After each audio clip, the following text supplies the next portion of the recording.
Mula pa lamang sa unang tilaw ng manok sa eskinita ng lumang San Roque, gising na si Tirso Velasco. Sa maliit na inuupahang silid na yari sa pinagtagpi-tagping yero at lumang hollow blocks, sanay na ang katawan niyang bumangon kahit kulang sa tulog. Hindi niya kailangan ng alarm clock. Sapat na ang tunog ng ubo ng kanyang ina sa kabilang gilid ng kurtinang nagsisilbing harang sa kanilang munting tahanan.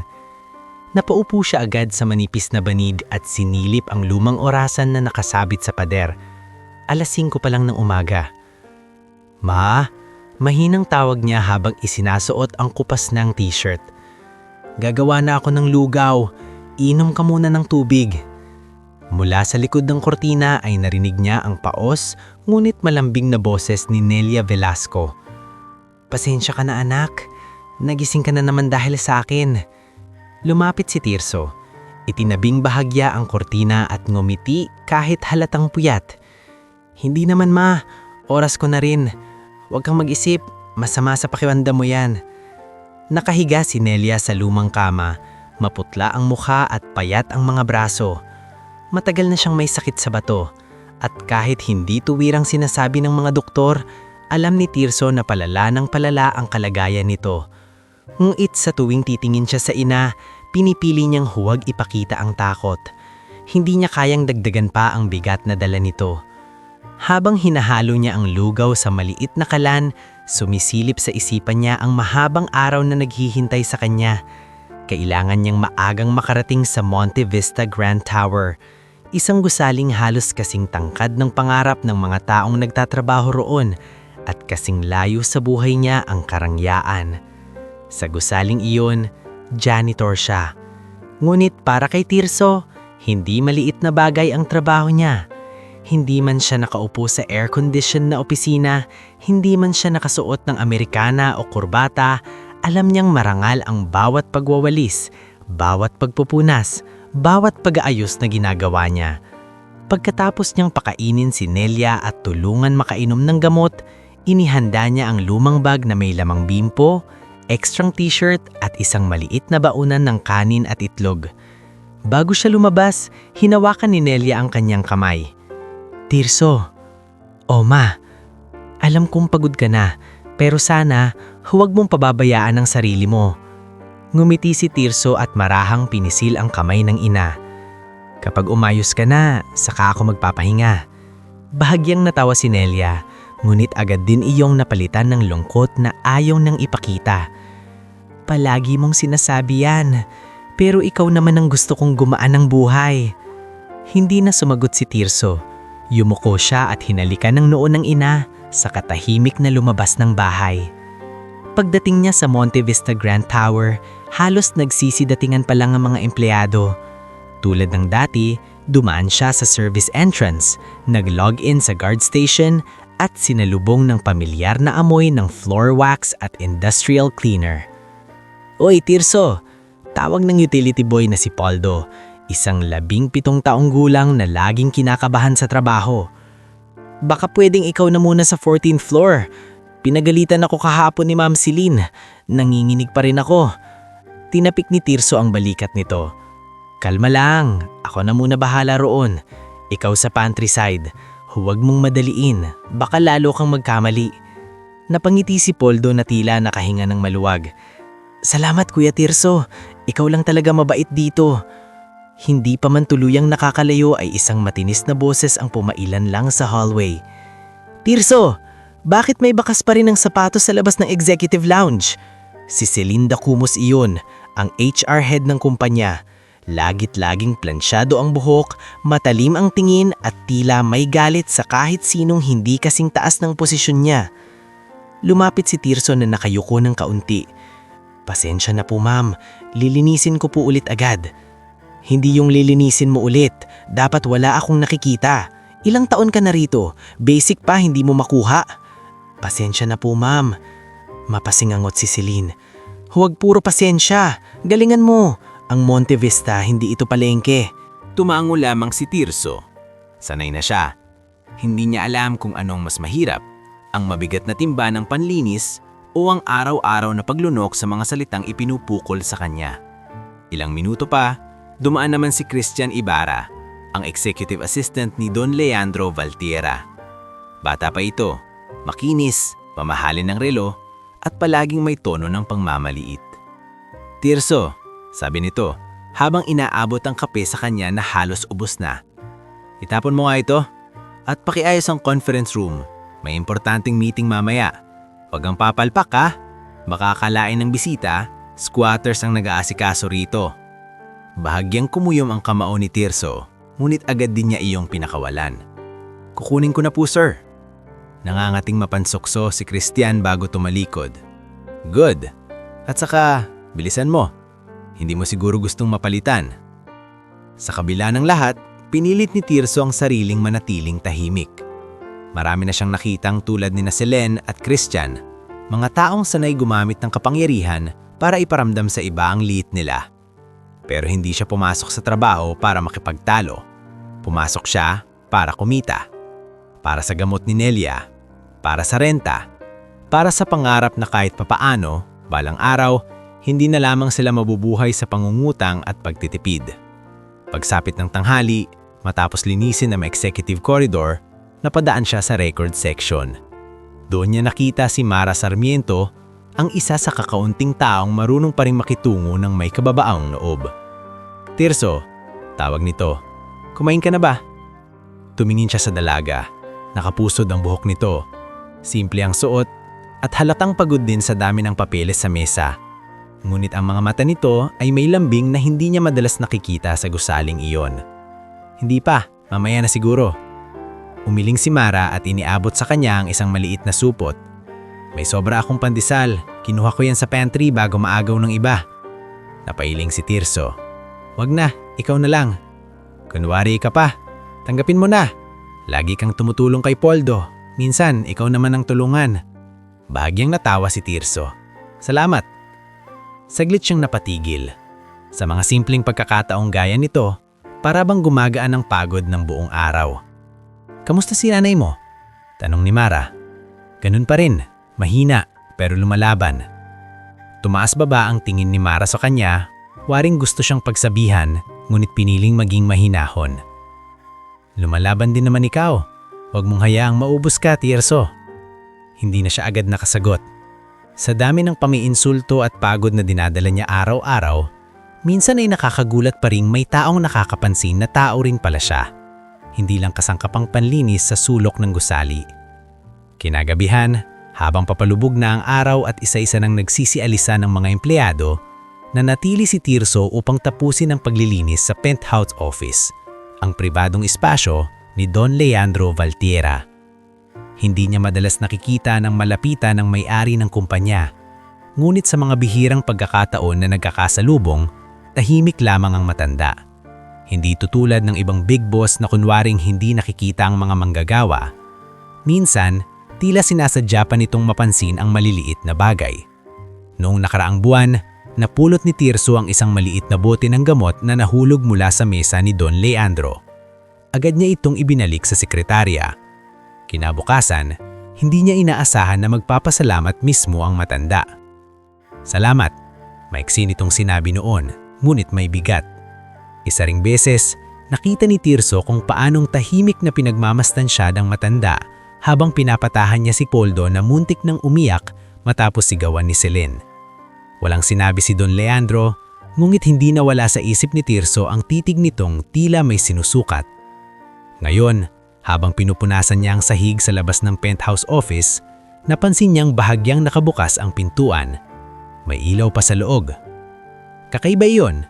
Karaniwan, nakauwi ng matanda sa oras na iyon. "Tao po," maingat niyang tinawag. Walang sumagot. Pumasok siya ng dahan-dahan at agad napansin ng magulong mesa.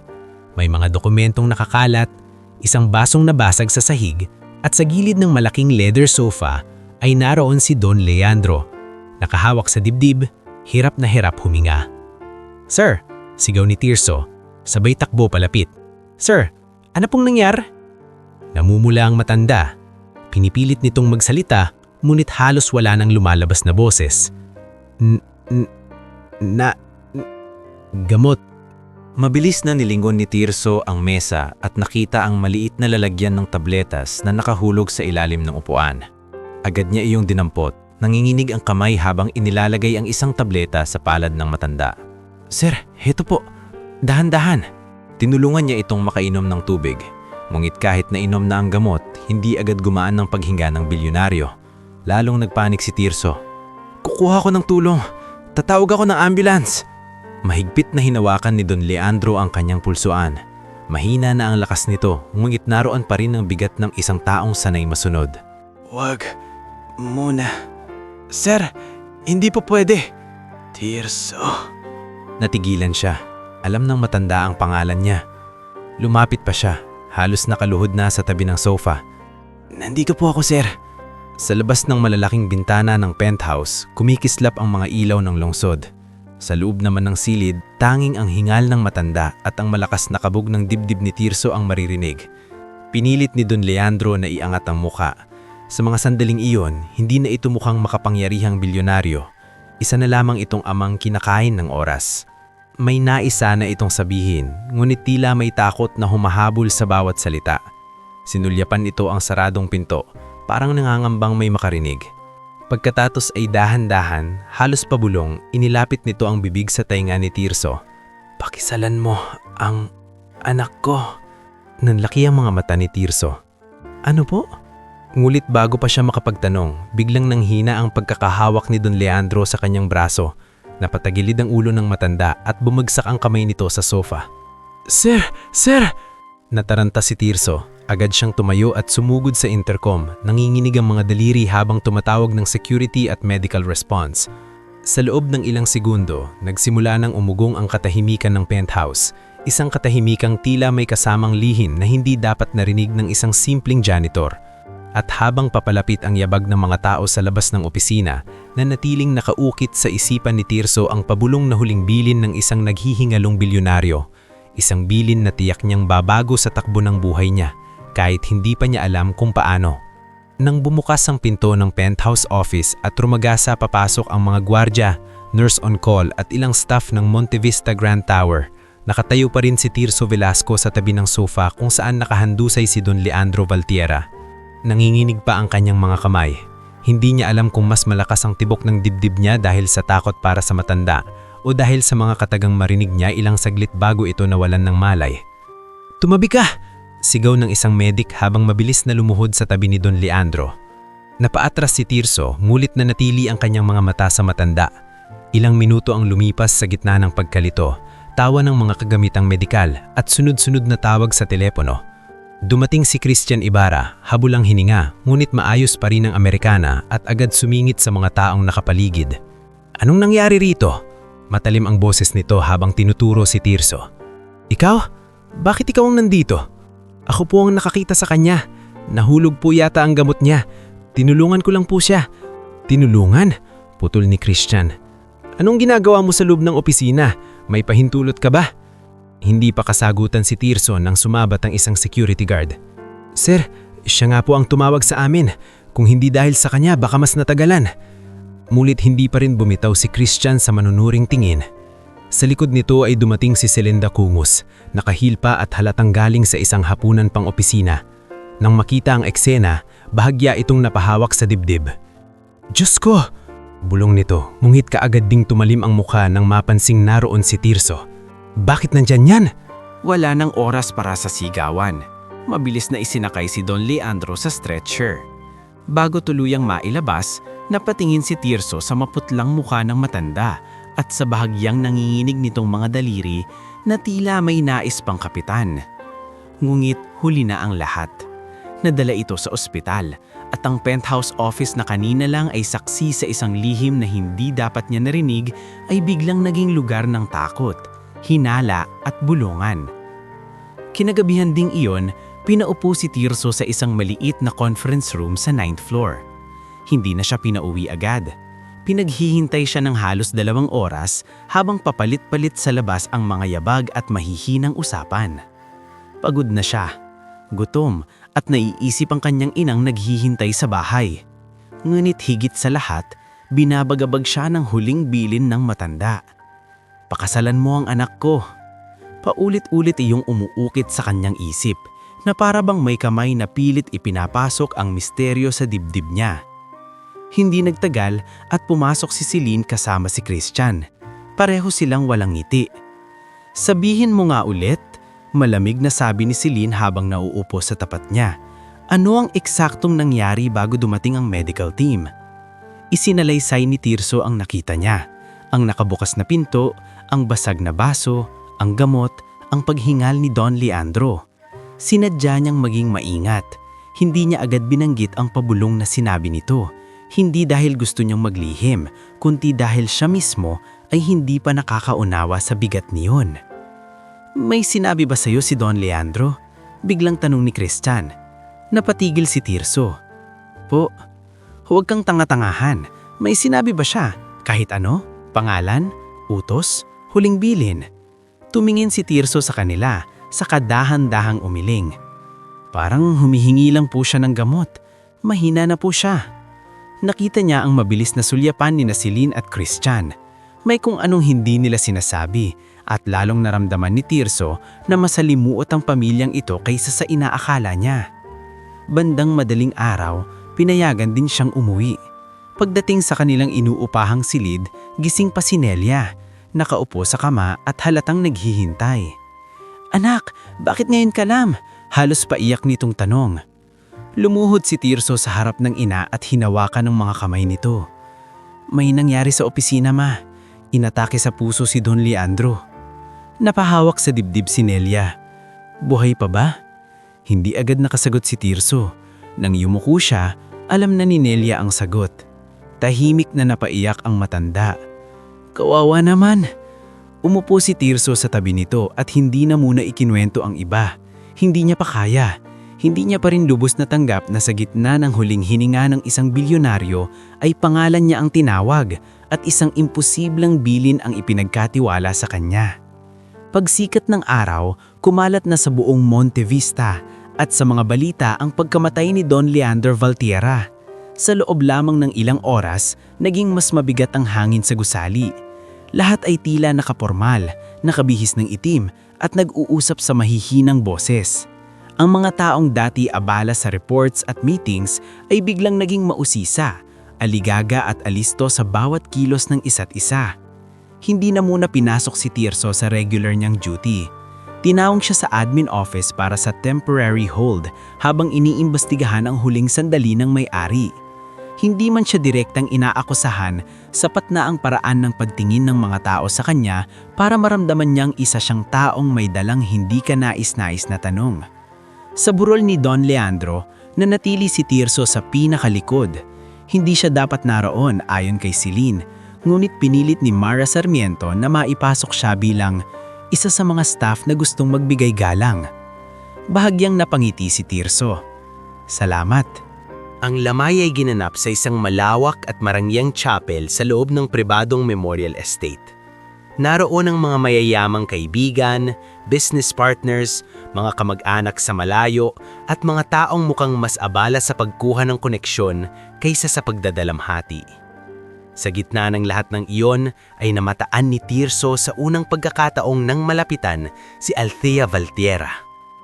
Hindi ito kagaya ng inaasahan niya. Hindi ito supladang sosyalera, hindi rin malamig na dalagang sanay utusan ng lahat. Nakatayo ito malapit sa kabaong ng ama, suot ang simpleng itim na damit, walang labis na alahas, at ang mukha ay hindi lang bakas ang lungkot, kundi pati pagod at takot. Sa ilang sandali, tila gusto itong lapitan ni Tirso, ngunit pinigilan niya ang sarili. Ano ang sasabihin niya? Na may huling bilin ang ama nito? Na pinangalanan siya sa isang bagay na hindi niya maintindihan? Bago pa siya makapagpasya, isang lalaki na may manipis ng ngitihang lumapit kay Althea. Kilala niya agad ito mula sa mga usap-usapan sa gusali. Si Attorney Renato Vergel, legal advisor ng pamilya. Katabi nito ang anak na si Damon Vergel, mayabang ang tindig, matalim ang panga, at halatang sanay na ang gusto niya ay nakukuha niya. Althea. Malumanay ngunit tuso ang tono ni Renato. Huwag kang mag-alala. Nandito kami para tulungan ka sa lahat ng legal matters. Mahina ka pa ngayon. Kailangan mong may umaalalay. Bahagyang tumanggo si Althea, ngunit hindi kumbinsido. Si Damon naman ay ngumiti ng pilit. At hindi ka dapat mag-isa sa mga susunod na linggo, ani ni Damon. Maraming gustong samantalahin ang kahinaan ng pamilya niyo. Naramdaman ni Tirso ang kakaibang diin sa salitang iyon. Samantalahin. Hindi nagtagal, nagkagulo sa gilid ng chapel nang may isa sa matatandang kasambahay ng Valtierra na muntik ng matumba. Siya si Belen Arguelles, maputi na ang buhok at matagal nang naglilingkod sa pamilya. Walang sino mang lumapit agad. Abala ang iba sa kanilang mga bulungan, kaya si Tirso ang kusang sumalo sa matanda bago pa ito tuluyang mabuwal. "Dahan-dahan po, Nay Belen," sabi niya. Nang makilala siya ng matanda, napakunot ito ngunit hindi sa inis, kundi sa pagkagulat. Ikaw ang janitor sa tower, hindi ba? Ikaw si Tirso." "Opo." Pinagmasdan siya ni Belen na parang may hinahanap na bakas sa mukha niya. Bago pa ito makapagsalita, dumaan si Althea at nakita ang nangyari. "Manang Belen," agad itong lumapit. "Ayos lang po ba kayo?" "Ayos lang, hiha," sagot ni Belen, ngunit hindi inaalis ang tingin kay Tirso. Doon unang nagkatapat ang mga mata ni na Tirso at Althea. Sa unang pagkakataon mula nung namatay si Don Leandro, may isang taong diretsyong tumingin sa kanya. Hindi bilang utusan, hindi bilang abala, kundi bilang isang taong maaring may alam. "Salamat sa pagtulong sa kanya," sabi ni Althea. "Wala po iyon," mahinang sagot ni Tirso. Sandaling katahimikan ang namagitan sa kanila, hanggang sa si Althea na rin ang bumasag nito. "Pwede ba kitang makausap? Hindi rito, mamaya." Nanlaki ang mga mata ni Tirso, ngunit tumanggo siya. "Opo." Nang sumapit ang gabi at unti-unti nang kumunti ang tao sa lamay, pinadaan si Tirso sa isang maliit na garden sa likod ng Memorial Chapel. Doon siya nadatnan ni Althea, mag-isa, hawak ang isang panyo. Wala na ang matigas na tindig na ipinapakita nito sa harap ng mga bisita. Sa pribadong sandaling iyon, mukha lamang itong anak na nawalan ng ama. "Ako si Althea," sabi nito, bagamat alam naman na ni Tirso kung sino siya. "At alam kong ikaw ang huling taong kasama ni Papa." Napatikim ang bibig ni Tirso. "Ito na yon. May sinabi ba siya sa'yo?" Diretsahang tanong ni Althea. Ilang segundo siyang hindi nakasagot. Tumingin siya sa paligid, saka bumaling sa dalaga. "Meron po." Hindi natigalang si Althea, ngunit napansin niya ang bahagyang panginginig ng kamay nito. "Ano?" Huminga ng malalim si Tirso. Sinabi po niyang, "Pakisalan mo ang anak ko." Hindi sumigaw si Althea, hindi rin ito mukhang nagulat ng lubos. Sa halip, pumikit ito at marhang napabuntong hininga, na parang isang kinatatakutan niyang nangyari ay tuluyang nang nagkatotoo. "Alam ko," mahinang sabi nito. Natigilan si Tirso. "Alam niyo po ba?" Doon lamang tumingin muli si Althea sa kanya. At sa mga mata nito ay malinaw ang bigat ng isang lihim na matagal nang pinapasan. Hindi eksakto ang salita niya, sagot nito. Pero ilang buwan nang may sinasabi si Papa na darating ang araw na baka kailangan kong magtiwala sa isang taong hindi inaasahan ng lahat. At pakiramdam ko, ikaw yun. Hindi ko po naiintindihan. Hindi lang ikaw. Tugon ni Althea at napayakap sa sariling mga braso. Pero mas wala pa yung oras kaysa sa akala mo. Bago pa siya makapagtanong, lumapit mula sa dilim si Belen, kasama ang isang lalaking nasa 50 anyos. May bitbit na leather portfolio. Ito si Cesar Mijares, dating finance officer ng Valtierra Holdings na matagal nang umalis sa kumpanya, ngulit halatang may tiwala pa rin kay Don Leandro. "Ayaw kong marinig ito sa lamay," mabigat na sabi ni Cesar. "Pero kailangan na, dahil kapag inabot tayo ng umaga na hindi kumikilos, baka huli na ang lahat." Mula sa portfolio ay inilabas niya ang isang sealed envelope at isang kopya ng ilang dokumento. May trust condition ang malaking bahagi ng Valtierra assets, paliwanag niya. At ayon sa utos ni Don Leandro, may isang partikular na kondisyon bago tuluyang mapunta kay Althea ang kontrol. Nanlamig si Tirso. "Anong kondisyon po?" tanong niya. Si Belen ang sumagot. Tila nangingilid pa ang luha. na kailangang may kasal si Althea sa taong personal na pinili ng kanyang ama. Kapag hindi nangyari iyon sa takdang panahon, mapupunta sa board ang control ng shares at kontrolado ng board si Renato. Dugtong ni Althea, tuluyang binibitawan ang pagtatangkang magmukhang matatag. Kaya simula nang namatay si Papa, hindi lang ako nagluluksa. Nasa panganib na rin ang lahat ng iniwan niya. Napakatras si Tirso na parang nawalan ng balanse. Hindi niya alam kung alin ang mas mabigat. Ang misteryosong huling bilin o ang katotohanang unti-unti nang nagkakaroon iyon ng saysay. Ako? Halos pabulong niyang ulit. Hindi pa rin makapaniwala. Bakit ako ang pinili ni Don Leandro? Isa lang akong janitor. Ni hindi ko nga alam kung paano humawak ng ganitong klaseng usapan. Hindi sumagot agad si Althea. Pinunas muna nito ang pisngi. Saka huminga ng malalim, tila pinipilit ayusin ang sarili. Hindi ko rin alam ang buong dahilan. Tapat nitong sabi. Pero kilala ko si Papa. Hindi siya gagawa ng ganito kung padalos-dalos lang. Kahit noong buhay pa siya, hindi siya nagtitiwala ng basta-basta. Kung pinili ka niya, may nakita siya sa iyo na hindi nakita ng iba. Bahagyang napauyok si Tirso. Kung sa ibang pagkakataon niya iyon narinig, baka inisip niyang pinapalakas lamang ang loob niya ng dalaga. Ngunit sa seryosong mukha ni Althea at sa nanginginig na katahimikan ng gabing iyon, malinaw na wala ni isa sa kanila ang may oras para sa pambubola. Si Cesar Mijares ang muling sumagot. Hawak pa rin ang mga dokumento. Makinig kang mabuti, Tirso. Hindi ka namin pinipilit dahil gusto naming gambalihin ang buhay mo. Pero ang sitwasyon ngayon, hindi na ito simpleng usapin ng mana. Kapag napunta ang controlling share sa board, si Renato ang tunay na mamumuno sa likod nito. At kapag nangyari iyon, hindi lang pangalan ng Valtierra ang mawawala, pati kaligtasan ni Althea. Napatitig si Tirso kay Althea. Sa unang pagkakataon, nakita niya ng mas malinaw ang takot sa likod ng pagpipigil nito. Hindi ito takot ng isang spoiled na mayamang babae na mawawalan ng luho. Takot ito ng isang taong alam na may naghihintay sa maling hakbang niya. Ano pong ibig sabihin ninyong kaligtasan niya? Tanong ni Tirso. Nagpalitan ng tingin sina Althea at Belen. Ang matandang kasambahay ang unang sumagot. Matagal nang may binabalak si Renato. Noon pa man, gusto niyang tuluyang mapasama ang pamilya niya sa pangalan ng mga Valtierra.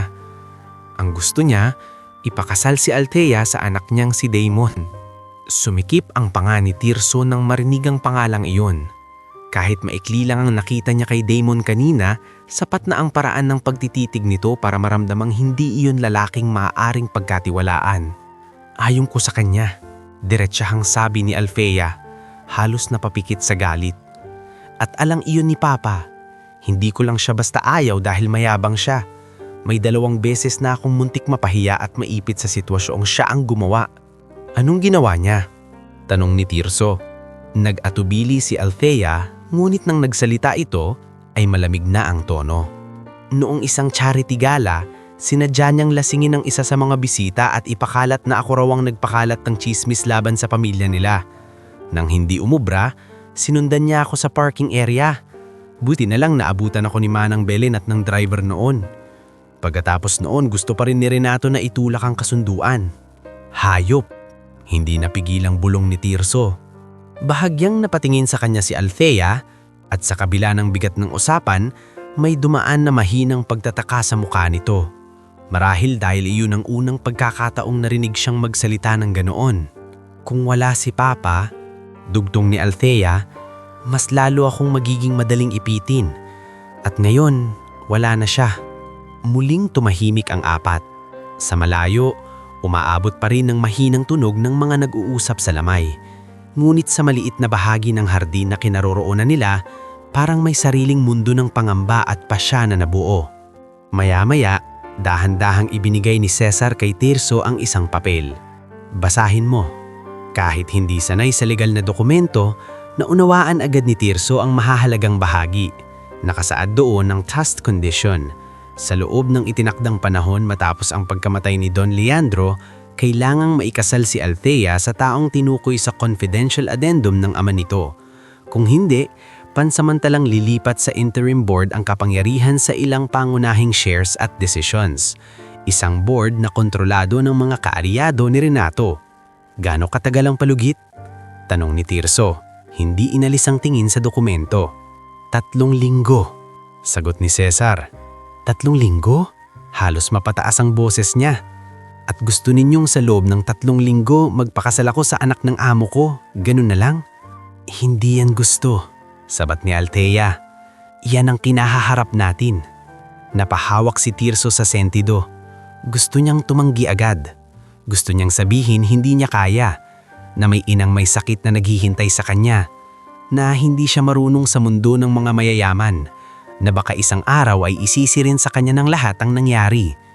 Ngunit sa likod ng lahat ng iyon, may isang mas masakit na tanong. Kapag tumanggi siya, ano ang mangyayari sa dalagang kaharap niya? Hindi siya nakapagsalita. Hang sa halip, si Belen ang mahinang lumapit. Iho, sabi ng matanda, hindi kita kilala ng malalim, pero may mga mata akong tumanda sa bahay na yan. Hindi ako basta naniniwala sa bilin ng patay, pero si Don Leandro, kabila ng katigasan niya, marunong siyang kumilala ng taong hindi madamot sa dangalan. Ilang beses na kitang pinansin, hindi ka niya pinili dahil mahina ka. Pinili ka niya dahil hindi ka nananampalataya. Napakagat si Tirso ng labi. Sa buhay niya, sanay siyang sabihan kung ano ang kulang sa kanya. Kulang sa pinag-aralan, kulang sa pera, kulang sa karapatan. Hindi siya sanay na sabihan kung bakit siya maaaring maging sapat. Kung sakasakali, dahan-dahan niyang sabi. Kung sakasakali pong pumayag ako, hindi ibig sabihin nito magiging normal na mag-asawa kami ni Mang Althea, tama po ba? Tumingin si Althea sa kanya. Hindi kita hihingan ng hindi mo kayang ibigay. Hindi ito pag-ibig na biglaan. Hindi rin ito pantasiya. Kasunduan ito. Proteksyon. At kung isang araw gusto mong kumalas pagkatapos maayos ang lahat, hindi kita hahadlangan. Sa unang pagkakataon, si Tirso naman ang tumingin ng diretso sa kanya. Sa kabila ng sakit at pagod sa mukha nito, malinaw ang katapatan ng sinabi nito. Hindi siya agad sumagot. Sa halip, nagpaalam muna siya na uuwi at kailangang makausap ang kanyang ina. Pagsapit niya sa kanilang bahay, madaling araw na. Gising pa rin si Nelia kahit halatang nanghihina. Nang makita ang mukha ng anak, agad nitong nalamang may mabigat na dinadala ito. Anak, mahina nitong tawag. Anong nangyari? Umupo si Tirso sa gilid ng kama. Ngayon lang niya naisip na mas mahirap palang sabihin ito sa isang taong tunay na nagmamalasakit sa kanya kesa sa harapin ng mga mayayaman sa lamay. Ma, may huling bilin si Don Leandro sa akin bago siya nawala ng malay. Nanlaki ang mga mata ni Nelia. Anong bilin? Humugot ng malalim na hininga si Tirso. Pinapakasalan niya ako sa anak niya. Ilang segundo ring walang umiimik. Hindi dahil hindi naintindihan ni Nelia, kundi dahil pilit nitong inuunawa kung totoo ba ang narinig. Ano? Mahina ngulit malinaw nitong sabi. Ipinaliwanag ni Tirso ang lahat. Si Althea, ang trust condition, ang banta ni na Renato at Damon, ang 3 linggong palugit. Hindi niya tinago ang takot niya. Hindi niya rin pinaganda ang sitwasyon. Matagal na tumahimik si Nelia pagkatapos. Pagkaraan, hinawakan nito ang kamay ng anak. Manipis na ang balat ng matanda, ngulit mainit pa rin ang haplos. Takot ka, sabi ni Nelia. Opo, may dahilan ka para matakot. Ma, paano kung lalo lang ako mapahamak? Paano kung isang araw akong pagbintangan nila? Paano kung hindi ko kayanin? Ngumiti si Nelia. Mahina ang ngulit puno ng lambing na siya lamang ang may kayang magbigay. Anak, sa buong buhay mo, lagi mo nang ginagawa ang mahirap. Hindi dahil gusto mo, kundi dahil kailangan. Ang tanong lang dito, pag tumanggi ka ba baka katulog ka ng tahimik na alam mong pinabayaan mo ang isang taong humihingi ng tulong? Napayoko si Tirso. Tumama ang tanong sa gitna ng dibdib niya. Hindi siya mayaman, hindi edukado gaya ng mga abogado o executive, ngunit may isang bagay siyang hindi kailanman ipinagpalit kahit sa gitna ng gutom at pagod, ang konsensya niya. Kinabukasan, muling nagkita silang 4 sa isang lumong bahay panuluyan sa labas ng siyudad, sa bayan ng San Ildefonso. Iyon ang mungkahi ni Cesar upang maiwasan ang mga taong posibleng nakabuntot sa kanila sa Maynila. Tahimik ang lugar, napapaligiran ng kuno at lumang pader ng simbahan, malayo sa mata ng media at ng mga tauhan ni Renato. Nandun na rin si Pastor Eliodoro, isang matandang kaibigan ng pamilya Valtiera na dati ring tumayong spiritual advisor ni Don Leandro sa mga panahong hindi ito mapakali. Hindi ito madaldal, ngulit sa paraan ng pagtingin nito sa kanila, parang batid na nito ang bigat ng araw na iyon. Hindi ito karaniwang kasal, at hindi ko ito ituturing na simpleng pirmahan lamang. Ang anumang panata, kahit nagsimula sa takot, maaari pa ring maging sagrado kung papasukan ng may dangal. Tahimik na nakinig si Tirso. Katabi niya si Althea, parehong simple ang suot. Walang engranding bulaklak, walang kamera, walang masayang musika. Wala ring mga taong handang pumalakpak. Naroon lamang sina Belen at Cesar sa kasaksi at ang tunog ng huni ng ibon mula sa labas na tila walang alam sa gusot ng mga buhay nila.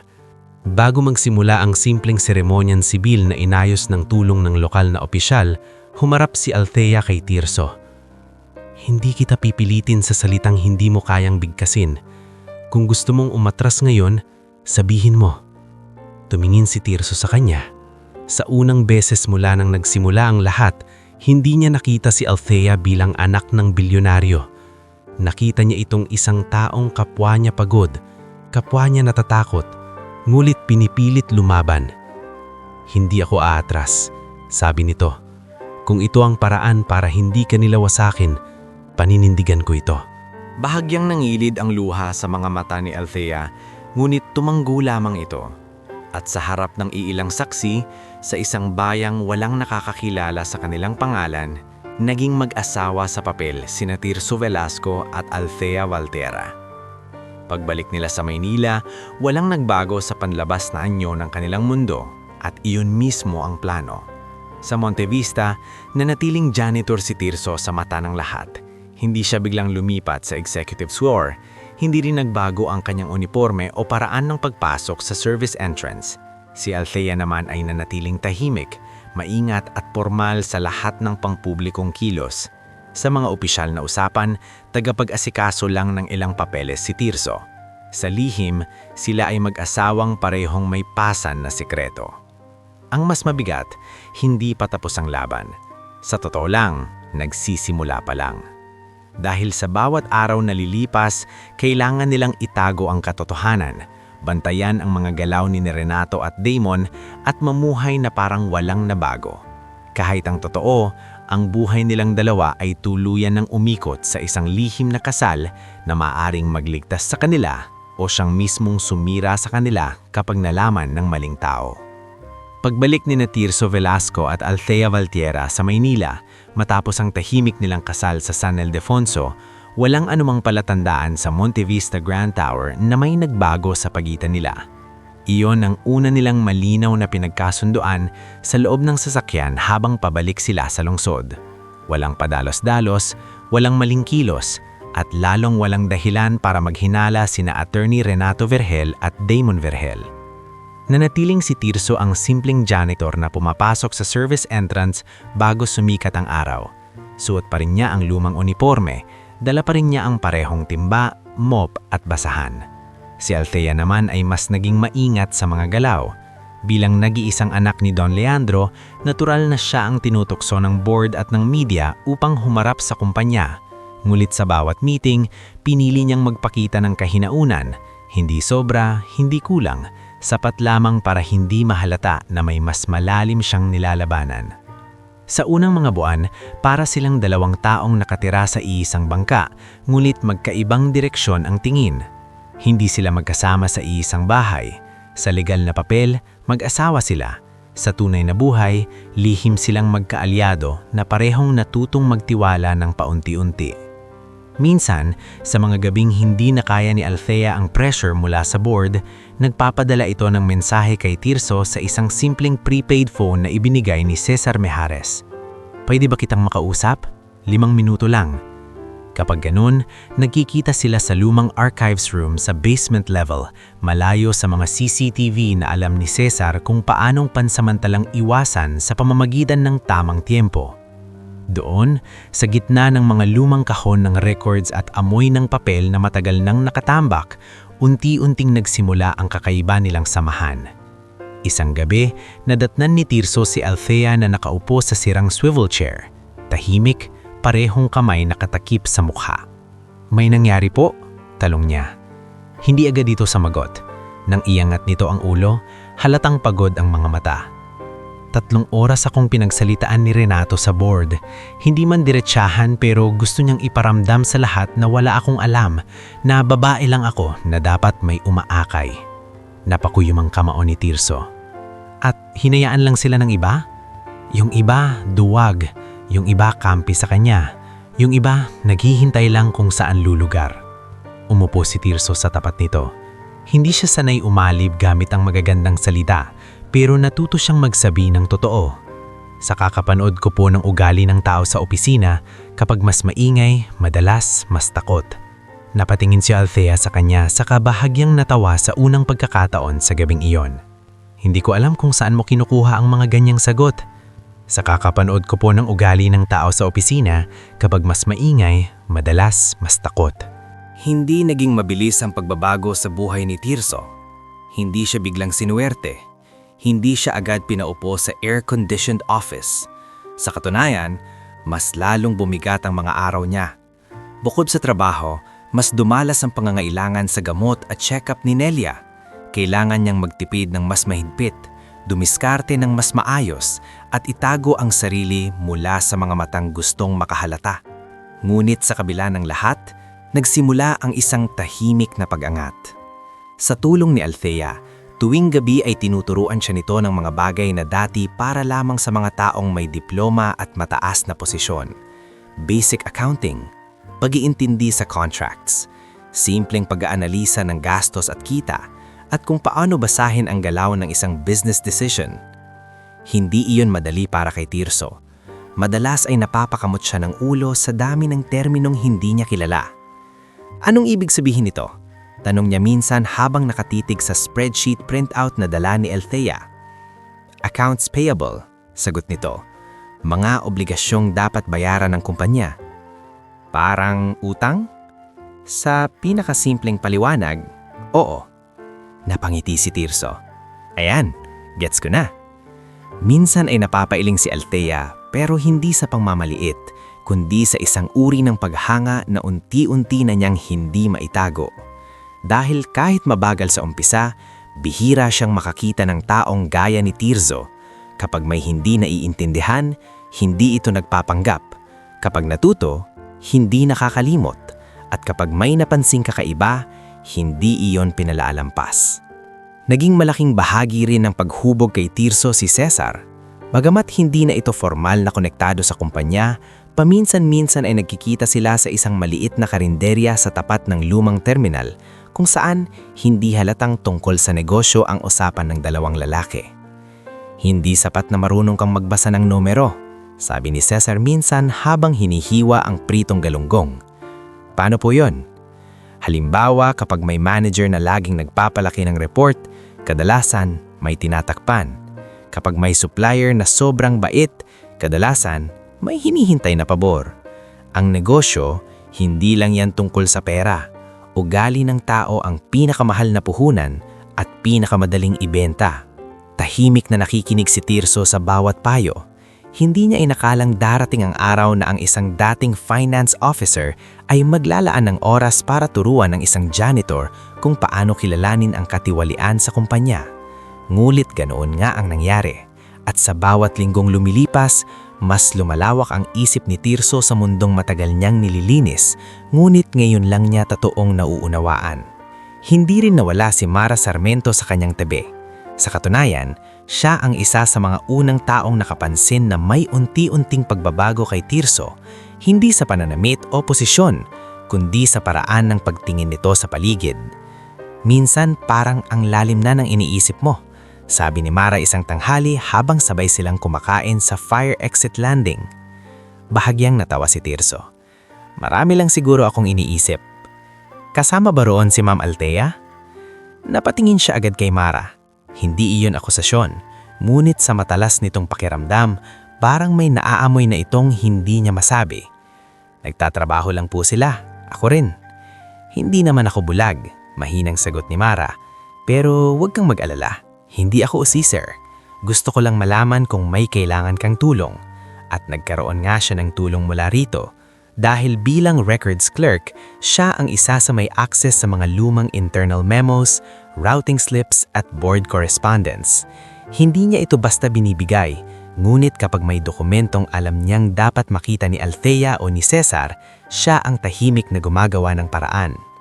Sa ikalawang taon, dumadag sa tahimik nilang hanay ang isang lalaking hindi agad inakala ni Tirso na mapagkakatiwalaan, si Juno Fadriquila, warehouse supervisor ng isa sa mga pangunahing storage facility ng Valtierra Holdings.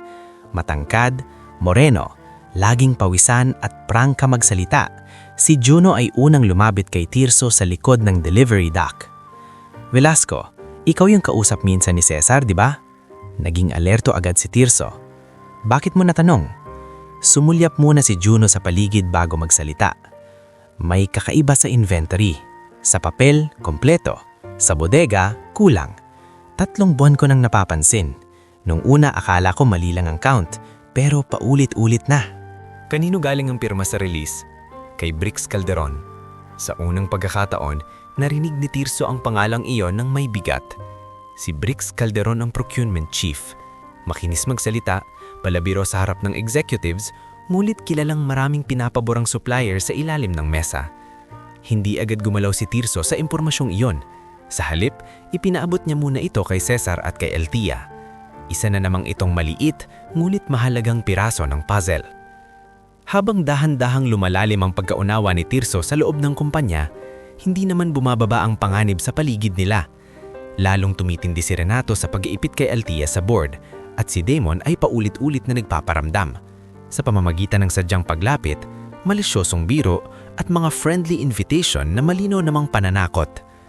Isang hapon sa lobby, nadatna ni Tirso si Damon na nakaharang kay Althea sa tapat ng elevator. Nasa likod lang siya noon, may hawak na basurahan. Ngunit ainig narinig niya ang usapan. "Althea?" Nakangiting sabi ni Damon. "Hindi ka ba napapagod sa kakakunwaring kaya mong hawakan ang kumpanya? Mas madali sana ang buhay mo kung marunong kang pumili ng tamang kakampi." "Tumabi ka, Damon." Malamig na sagot ni Althea. "Bakit? Totoo naman. Hindi ka pwedeng umasa habang buhay sa alaala ng tatay mo. Hindi rin ako aasa sa anak ng lalaking gustong dambungin ang iniwan niya." Biglang tumalim ang mukha ni Damon. "Mag-ingat ka sa pagsasalita." Bago pa lumala, dumaan si Tirso sa pagitan nila na kunwari may nililinis sa gilid. "Excuse me po, madulas po rito." Naistorbo ang esena. Napaatras si Damon at napasulyap sa kanya ng may inis. Ngunit sapat na iyon para makalayo si Althea nang hindi na dumidiin ang lalaki. Nung gabing iyon, sa archives room, mahina ang boses ni Althea. "Salamat." "Wala po yun." "Meron. Kung hindi ka dumaan kanina baka lalong humaba ang usapan." Hindi siya sumagot agad. Maya-maya ay sinabi niya ang bagay na matagal na ring nabubuo sa isip niya. "Hindi na lang ito tungkol sa trust, hindi ba?" Napatitig si Althea sa kanya. "Matagal na nilang gustong kontrolin ka," dugtong niya. At habang tumatagal, mas lumalakas ang loob nila dahil iniisip nilang wala kang sapat na kakampi. Tahimik na tumanggo si Althea. "Kaya nga kailangan kitang manatili." Hindi iyan sinabi ng mayamang anak sa simpleng janitor. Sinabi iyon ng isang taong marunong nang umasa sa isa pang taong pinili niyang pagkakatiwalaan. At sa paraan ng pagtitig nito kay Tirso, naramdaman niyang may nagbago na sa pagitan nila. Hindi pa pag-ibig na maipapangalanan, ngunit lampas na sa simpleng kasunduan. Sa 3 taon, dumating ang pinakamabigat na dagok sa personal na buhay ni Tirso. Pumanaw si Nelia. Hindi ito marangyang esena. Walang dramatikong pag-ulan. Walang mahabang sermon ng doktor. Isang tahimik na umaga lamang matapos ng ilang linggong paghina nang humawak si Nelia sa kamay ng anak at ngumiti ng mapayapa.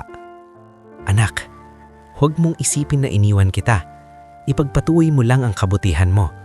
Huwag mong hayaang yurakan ka ng mga taong walang puso."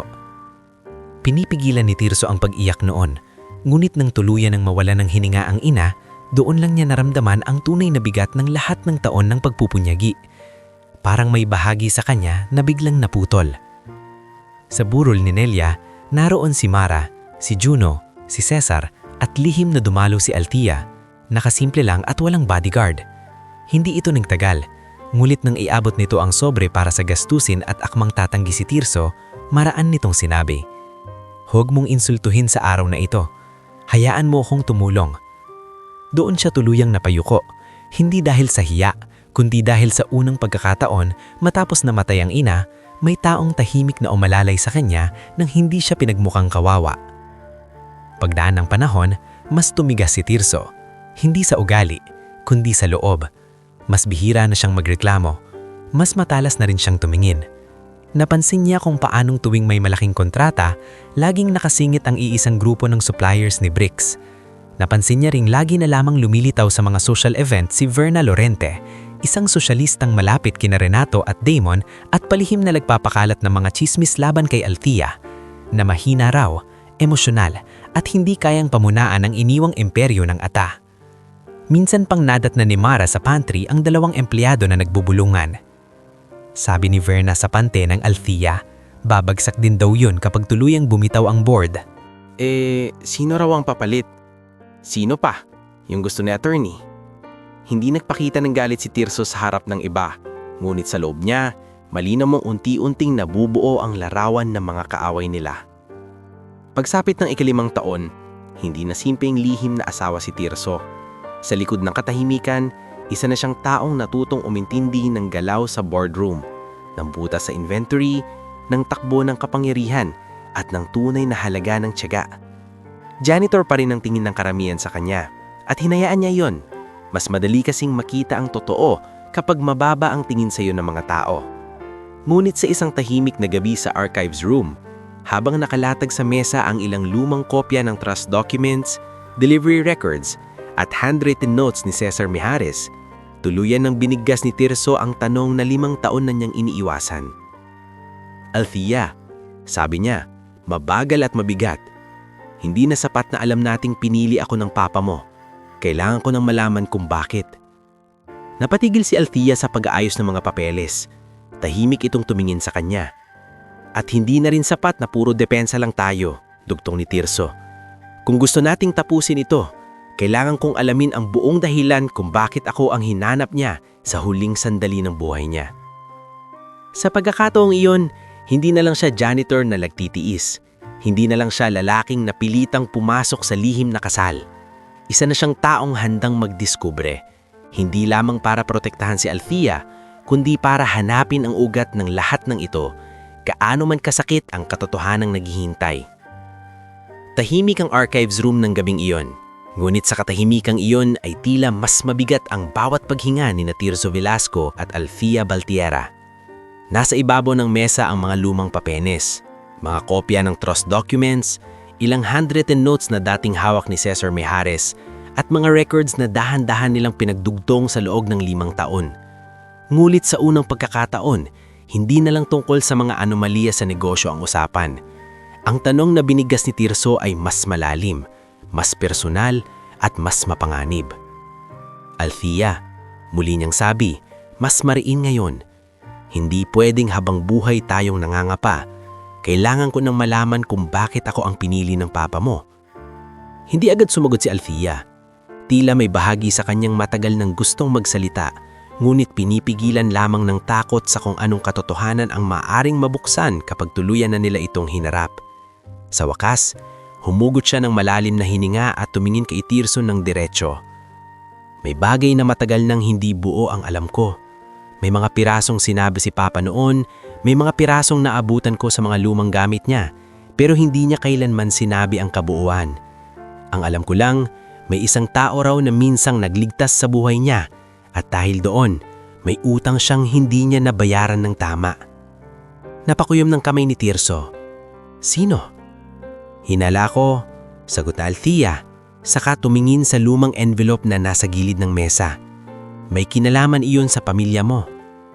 Parang may malamig na tubig na ibinuhos sa batok ni Tirso. Mula nung ikasal sila ni Althea, maraming beses na niyang inisip na baka may nakita lamang si Don Leandro sa ugali niya. Ang pagiging tahimik, ang tiyaga, ang pagiging hindi manlalamang. Ngulit ang marinig na maaring konektado ito mismo sa kanyang pamilya ay ibang usapan na. Kailangan natin si Cesar, sabi niya. Kinabukasan, nagkita silang tatlo sa lumang karinderya malapit sa terminal, ang paborito nilang lugar para sa mga usapang hindi dapat marinig ng iba. Hindi matao sa oras na iyon. Sa gilid lamang sila umupo, may 3 tasa ng mainit na kape at isang plato ng pandesal na halos hindi nagalaw. Nang marinig ni Cesar ang tanong ni Tirso, tila hindi na ito ganong kagulat. Matagal ko nang inisip na darating tayo rito, ngunit hindi ko lang sinabi agad dahil wala akong sapat na hawak. Pero kung itutuloy na natin ito, kailangan mong maging handa. Sa totoo lang, 5 taon na akong hindi handa, pero nandito pa rin ako. Bahagyang tumango si Cesar. Tila may respeto sa simpleng sagot na iyon. Mula sa kanyang dalang leather folder, may inilabas siyang ilang photokopya ng mga lumang incident report at isang pirasong halos kupas ng sulat kamay. Mahigit 20 taon na ang nakalipas. Panimula niya. May nangyaring ambush sa isang sasakyang ginagamit noon ni Don Leandro. Hindi iyon aksidente sa kalsada. May kinalaman iyon sa isang malaking transaksyon sa lupa at sa mga taong gustong kontrolin ang ilang ari-arian ng Valtierra sa hilagang probinsya. Nung panahong iyon, ang isa sa mga pinakapinagkakatiwalaan niyang tauhan ay ang driver niya. Nanlalamig na naramdaman ni Tirso ang mga susunod na salitang lalabas. Ang pangalan ng driver, sabi ni Cesar, ay Mateo Velasco. Parang biglang tumigil ang paligid. Ang tunog ng kutsara sa kabilang mesa, ang ugong ng jeep sa kalsada, maging ang hangin sa bukas na bintana, lahat ay tila lumayo. Ang tatay ko, halos hindi marinig na bulong ni Tirso. Tumango si Cesar. Kilala mo ba ang buong kwento ng pagkamatay niya? Unti-unting umiling si Tirso. Ang alam ko lang, bata pa ako noon.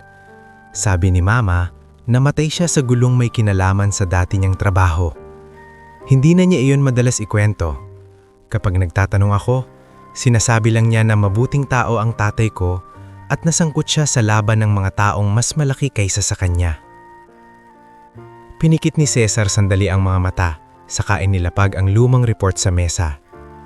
Ayon sa opisyal na tala, si Mateo ang nagmaneho para mailayo si Don Leandro sa panganib.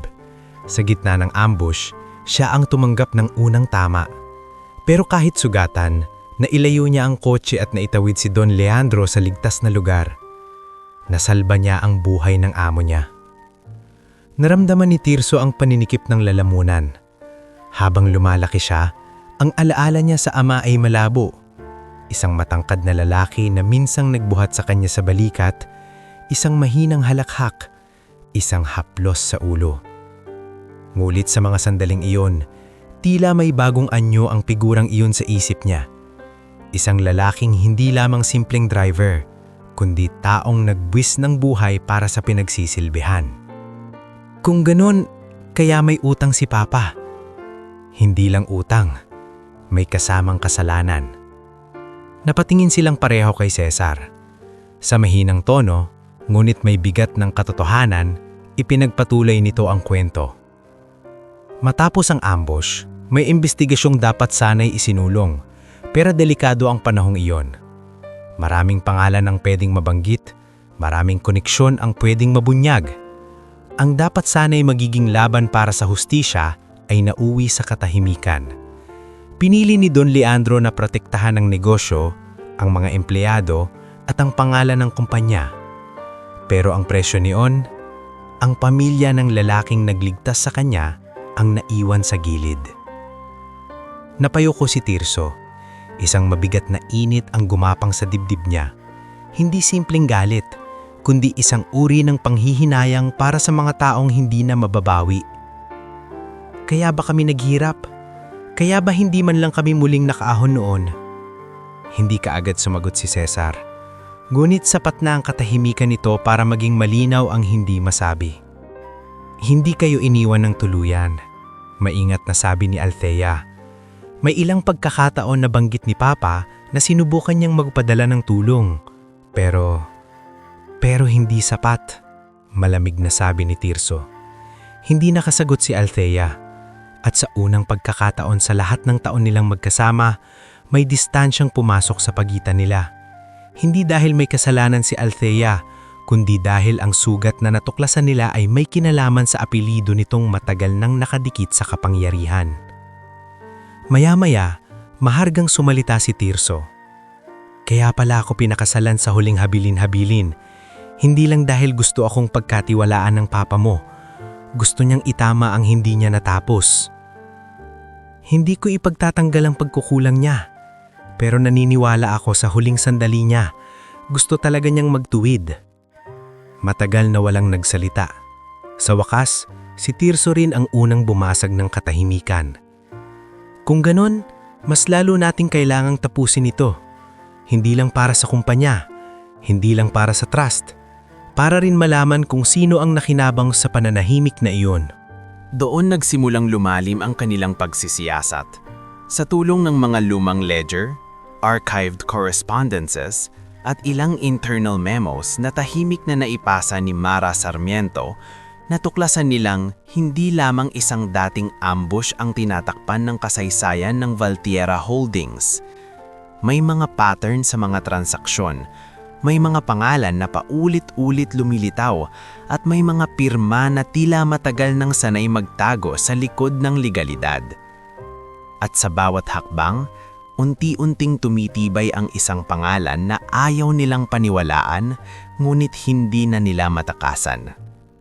Renato Vergel. Isang gabi, sa apartment na lihim na inuupahan ni Cesar para sa kanilang mga mas sensitibong pagpupulong, inilatag ni Juno Fadriquela ang ilang kopya ng warehouse discrepancy reports, habang si Mara naman ay may dalang printouts ng routed approvals. Pareho ang pattern, sabi ni Juno, nakaturo sa mga numero. Kapag malaki ang nawawala sa inventory, laging may approval chain na nauuwi sa procurement. Tapos kapag sinundan mo pa, may legal cover memo mula sa opisina ni Renato. At hindi lang yan, dagdag ni Mara. May ilang luma akong nahanap na internal review requests na hindi na ituloy. Lahat sila may annotation na defer under legal advice. Guess ninyo kung kanino galing ang legal advice. Napatingin si Tirso kay Althea. Hindi na ito simpleng hinala.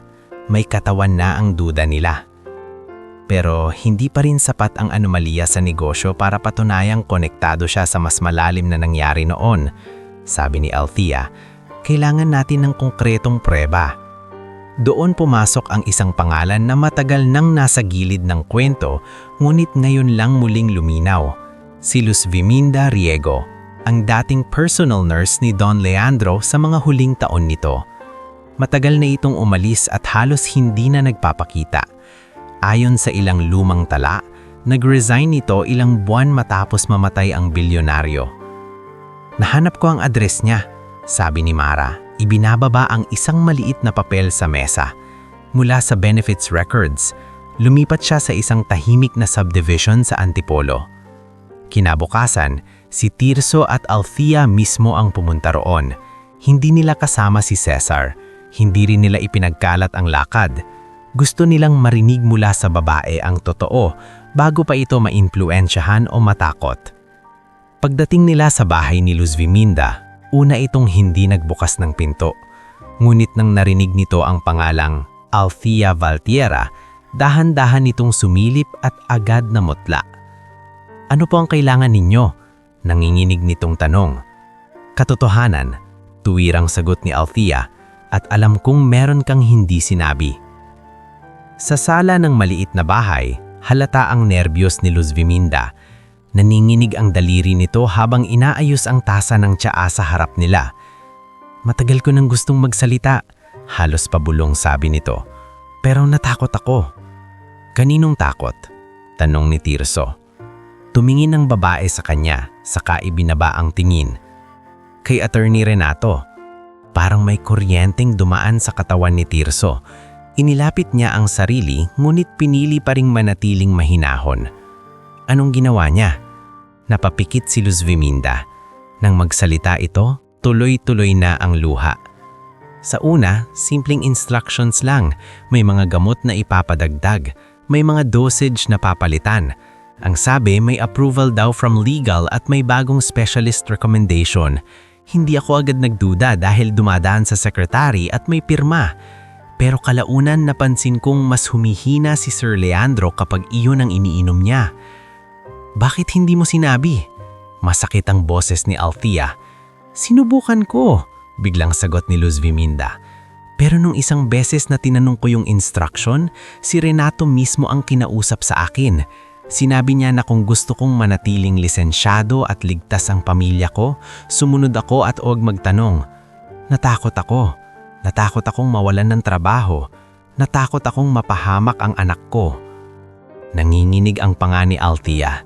Si Tirso naman ay halos mawalan ng pagpipigil, ngunit naramdaman niya ang sariling kamay ni Althea na hawak niya sa ilalim ng mesa, mahigpit. Nanginginig din, ngunit tila paalala na hindi ito ang oras para padalos-dalos. Hindi mo man sigurado siyang direktang pinatay, malamig na sabi ni Tirso, pero pinabayaan mong humina siya. Humagulgol si Luz Viminda. Alam ko, at iyon ang pinakamatinding kasalanan ko, kaya umalis ako, kaya hindi ako mapakali hanggang ngayon. Bagaman mabigat, ang pag-aamin ni Luz Viminda ang unang malinaw na kumpirmasyong mas madilim pa kaysa sa anomalya sa procurement ang nilalaro ni Renato. Hindi na lang niya gustong agawin ang kontrol sa kumpanya. Unti-unti niyang pinahina ang mismong haligi ng pamilyang Valtiera. Ngunit bago pa man nila tuluyang maisaayos ang susunod na hakbang, may isa na namang dagok na dumating. Ilang araw matapos ang pagbisita nila kay Luz Viminda, tinawagan si Tirso ni Juno sa madaling araw. Basag ang boses nito, halatang hirak magsalita. "Tirso, nasa ospital ako." Agad siyang napabangon. "Anong nangyari?" "May sumalubong sa akin kagabi palabas ng bodega. 3 sila. Hindi naman nila ako pinagnakawan. Binugbog lang ako. Tapos sabi nila, tigilan ko raw ang kakabilang ng hindi ko naman pag-aari." Nanigas si Tirso. Pagdating niya sa ospital kasama si Althea, nadatnan nila si Juno na may pasa sa mukha, may benda ang tagiliran at hirap umupo ng tuwid. Sa kabilang kama, naroon si Mara, umiiyak na sa galit. "Hindi na ito babala lang," sabi ni Mara. "May nakakaalam ng may hinuhukay tayo." Hindi pa sila lubusang nakakabawi sa nangyari kay Juno nang dumating ang pangalawang suntok. Nang gabing iyon, sinunog ang maliit na inuupahan ni Belen Arguelles sa gilid ng lumang barangay. Mabuti na lamang at wala ang matanda roon dahil nasa bahay ito ng pamangkin niya para sa isang overnight prayer gathering. Ngulit nang makita nila ang natirang abo ng bahay, malinaw ang mensahe. May gustong tumahimik ang mga taong tumutulong sa kanila. Habang nakatayo si Tirso sa harap ng sunog na bahay, matalim ang amoy ng usok sa hangin at nanginginig ang mga kamay niya sa galit. Hindi na ito laban na pwedeng itago lamang sa papel at lihim na pagpupulong. Hindi na ito laro ng boardroom at pirmahan. Totoong buhay na ang tinatamaan. Hindi na tayo pwedeng magtago lang. Mabigat niyang sabi. Katabi niya si Althea, namumula ang mga mata, ngunit matatag ang titig. Alam ko, kapag hinayaan pa natin silang mauna, isa-isa nilang dudurubi ng lahat ng tumulong sa atin. Tahimik na tumanggo si Althea. Sa mga sandaling iyon, wala na ang dating distansya sa pagitan nila. Ang pinagsama-sama nilang nagsimula sa takot, lihim at kasunduan ay nag-iba na ng anyo. Hindi na sila basta nakatali sa isang papel. Nakaugat na sa bawat sakripisyo, bawat gabing walang tulog, bawat lugluksa at bawat pagharap sa panganib ang samahan nila. Maya-maya, marahang hinawak ni Althea ang kamay ni Tirso. Mula noon, tinutukoy nito ang sapilitang kasal nila 5 taon na ang nakalilipas. Akala ko ang kailangan ko lang ay proteksyon. Pero habang tumatagal, ikaw na ang naging tahanan ko sa gitna ng lahat ng ito. Napatingin si Tirso sa kanya. Sa gitna ng abo, galit at panganib, ang mga salitang iyon ang pinakatahimik ngunit pinakatotoo niyang narinig sa mahabang panahon. Hindi kita naiiwan sa gitna nito. Hindi dahil bilin yan ng papa mo. Hindi dahil obligasyon ko. Kundi dahil ikaw na mismo ang pinipili kong ipaglaban. Sa unang pagkakataon, hindi na nila kailangang pangalanan pa ang nararamdaman. naaroon na ito. Hindi mabilis, hindi pilit, hindi kathang isip. Isang pag-ibig na hinubog ng pagtitiis, tiwala at pakikibaka. At sa gabing iyon, sa hirap ng malinaw na mukha ng mga tunay na kaaway, nagpasya sina Tirso at Althea na tigilan na ang pagtatago. Hindi pa man sila handang sumabog sa harap ng mundo, handa na silang huminto sa pagiging puro depensa. Dahil ang lihim ng bilin ay nabuksan na. Ang utang ng nakaraan ay may pangalan na.